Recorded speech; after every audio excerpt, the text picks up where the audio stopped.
Cagnolina sta guagliona, ma non sa c'è manco nome, se volesse da parlare.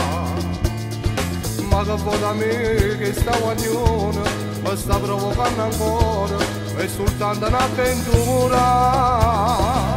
Ma se io sapessi Maria, che insieme a te che potesse stare, sono innamorato di Maria, non mi sento che abbandonare. Ma come mi va bene se mi cresciuto insieme, l'abbiamo giurato a Dio siamo di eterni fidanzati. Mi sbatte forte cuore soltanto a ci pensare, che insieme a una femmina l'avesse a trascurare. Ma voglio bene a Maria, non la saccio tradire. Oggi ti cambiare sta guagliona, che già sto insieme a nata, così mi può capire.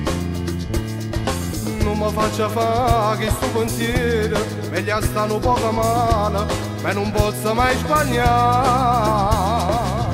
Ma se io sapessi Maria, insieme a nata che potesse stare, sono innamorato di Maria,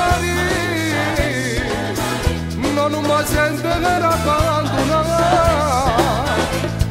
Ma come mi va bene se mi cresciuto insieme, l'abbiamo giurato a Dio siamo di eterni fidanzati. Mi sbatte forte cuore soltanto a ci pensare, che insieme a una femmina l'avesse a trascurare. Ma voglio bene a Maria, non la saccio tradire.